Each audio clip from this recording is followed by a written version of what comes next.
Hi everybody and welcome to my kitchen.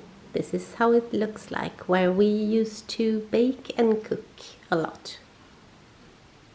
For about 5 years ago I wrote a whole book about food, but I never published it because the publisher actually had to end the firm because of understandable reasons.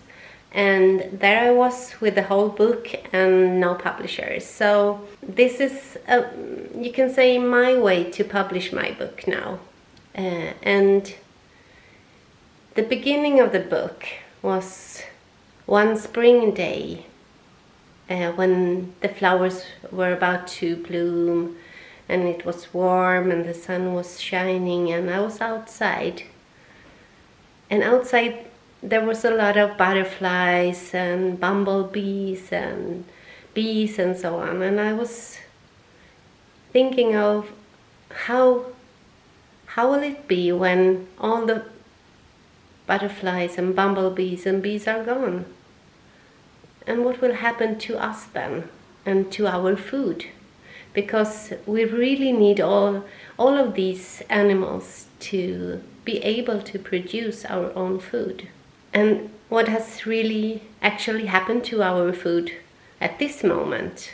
A lot have happened the last 200 years. What is actually left from the original food? And the food industry is really good at cheating us when it comes to food. And this is something I don't like, because I want to know what I am putting in my mouth, and it goes down all the way to my stomach. This was the beginning of a thought of making a book. And I know that we are many out there thinking a lot of food and what is good for us and what is not good for us. It's very sensitive actually. And I know that probably you that are watching this are gonna think that I'm wrong in so many things, or maybe also right.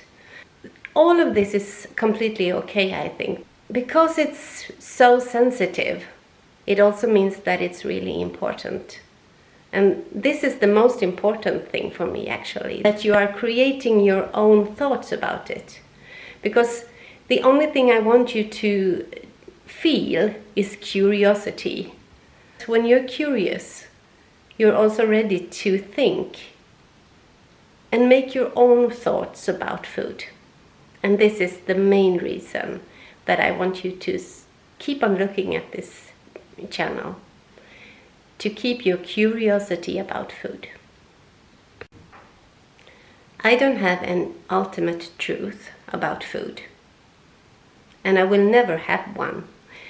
But I am really curious about food, and I hope if you keep on watching this channel that you also get curious to try new thoughts and new recipes with maybe some different ideas behind.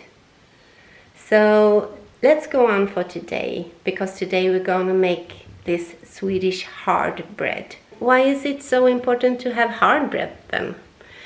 Well, if you think about this, your jaws, they are one of the most strongest muscle in your body, actually. And if you think about the food you're eating today, just give it a thought. Is it hard, crunchy, or is it mostly soft? I can guess so. Mostly soft, isn't it? And we need these to work, because it makes the production of the saliva as it should be, and also the digestion starts in the mouth.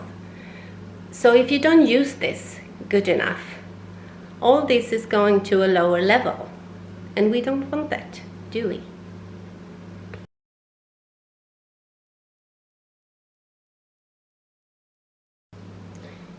And this is all you need for the bread. You need rye flour, wheat flour, you need cold water, not hot water, cold water. And you need fennel and anise, and you need salt, and you need an oil. This is olive oil. If you use olive oil, I suggest you use one that is not so bitter, because if you use a bitter oil, the taste of the bread isn't that good. So you need to use one that is really smooth and soft. And this is sesame seeds and yeast. And you also need some tools. You need one of these, and I love this one to have on the counter, because when the dough is pretty soft, or if it's a little bit sticky, this one is perfect. And you need two of these. One to make the bread flat, like this, and one with some kind of pattern. And this one I really love. I got it from my oldest daughter, and I use it all the time because I get so happy when I see the bread afterwards. I will show you. It's such an amazing feeling. But you can also use one with just some dots or whatever you find. And of course you can mix the dough on your own, but I use one of these.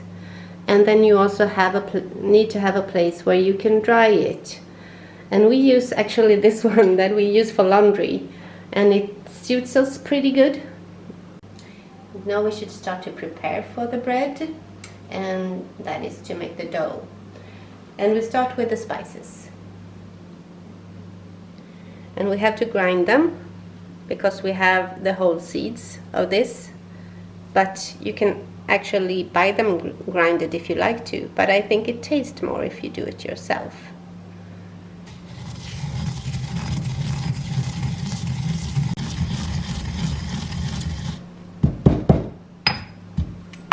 Yeah, this is good enough. This smells so delicious. It's almost like a candy store. Then we take the yeast into this bowl.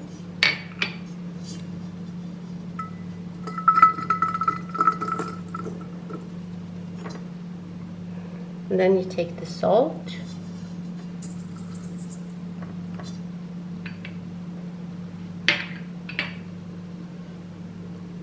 And then you add some water.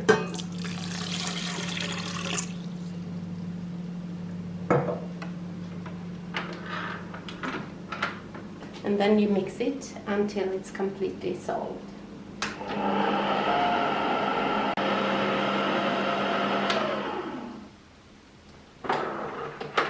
And then you put in the rest of the water.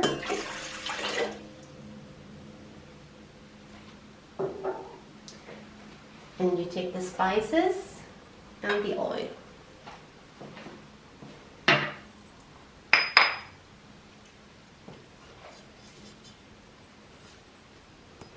I wish you could smell it.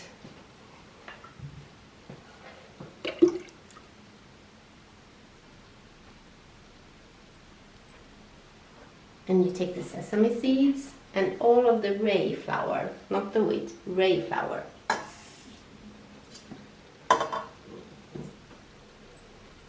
And then you take almost half of the wheat flour to start with. And why I don't take all of the wheat flour is because it varies a lot how much wheat flour you need. So I want to feel the dough in between. Now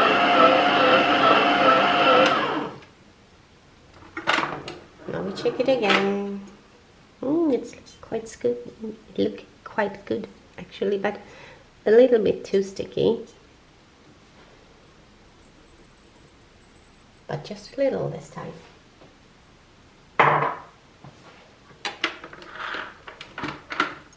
You know, I'm really lousy at recipes, but I have a really good friend that want recipes from me all the time, and thanks to her I'm a better person. And maybe now you are wondering, why don't I have the recipe? But don't worry, you will have it in the end of the video. Okay, then we try it one more time. Yeah, I think this is good enough. So now we will let it blend for about 3 to 4 minutes.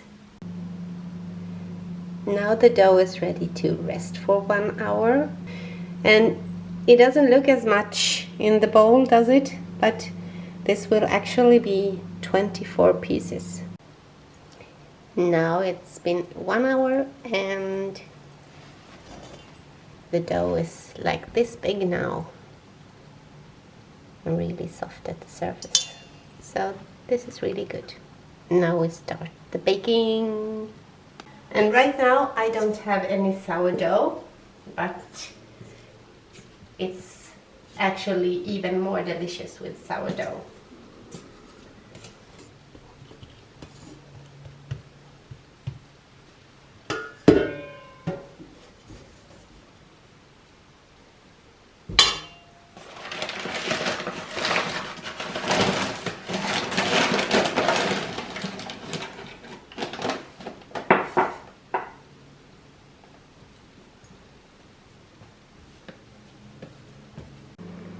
And one other thing that I have noticed is about the flour.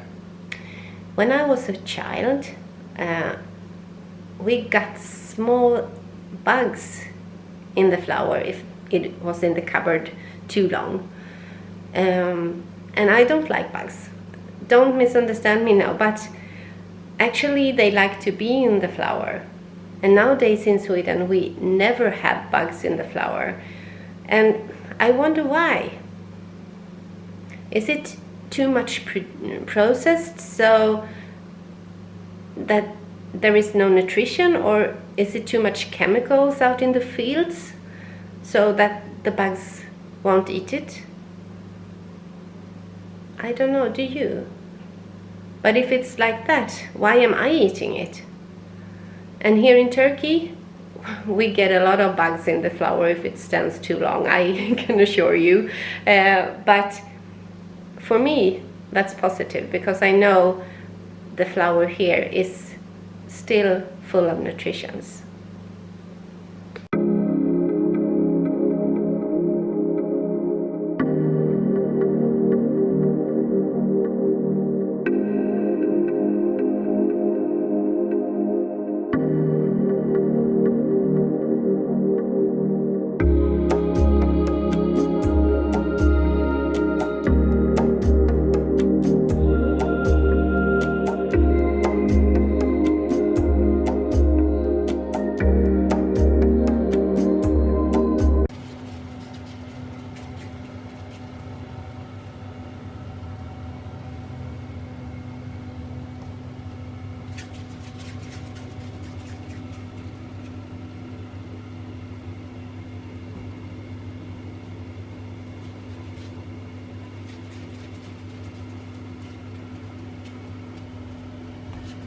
Whoa! Now we do this in 2 steps. First we flatten them, and then we take this beautiful one, you know, and then we make a pattern. And why you make a pattern is because otherwise they will create bubbles with the air inside, and if you do it with this one, it's much less with the bubbles.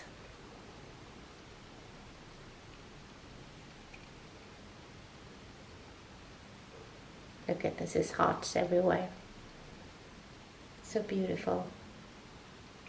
And of course you can do this by yourself. First this step with the flatten and then the pattern. But as me and my husband love to be in the kitchen together, he will join us today. But first we will turn on the oven, and it's for if you have like heat air oven, I don't know if you call it like that in English, but varmluft in Swedish. Then you put it on 200 degrees Celsius, and that is 392 degrees Fahrenheit, I think. And if you have a normal oven, you put it on 225 degrees Celsius, and that's 437 degrees Fahrenheit, I think. So we start with that, and then we make the bread. Okay, so now we start, and this is my husband Lasse.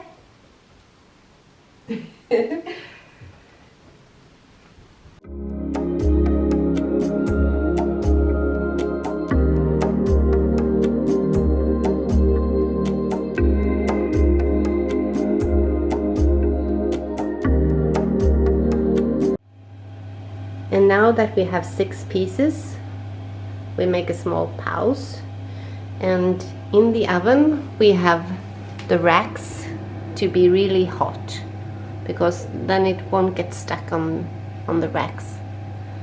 So now it's time to put them in the oven, and we have them there for about 4 to 4.5 minutes, and then we take them out, and then we turn them upside down. Do you say like that? Yeah, the other side up, and then we put them inside again 4 minutes. So around 8 minutes totally, 8 to 9 minutes.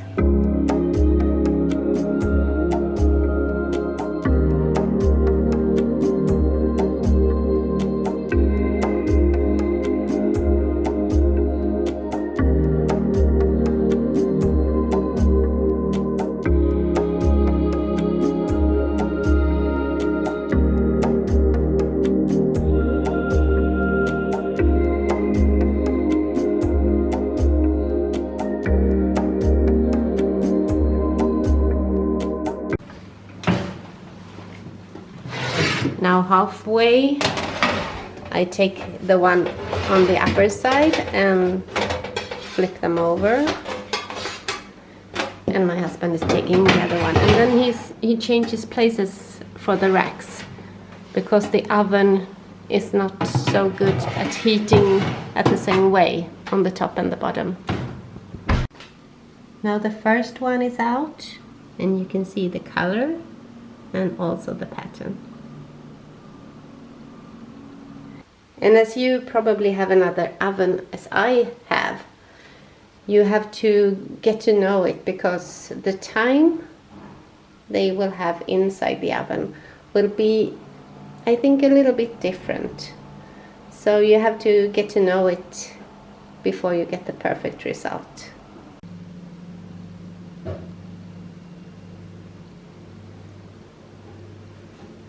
Now they are ready. And one thing that is really important is, if you don't have an oven with heated air, I don't know what you call it in English. If you don't have that, you need to take one rack at a time. If you have like heated air in the oven, you can have 2 racks, it's no problem.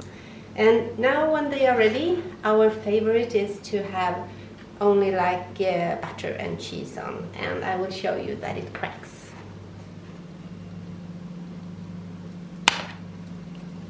Like this.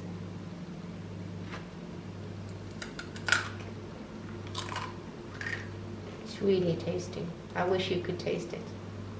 It's a little bit salty, and you can feel the whey and also the spices. I really like it. So thank you so much for this time. And the next episode I will talk a little bit more about food, and I think it will be about making your own herbal salt. So see you next time. Bye bye.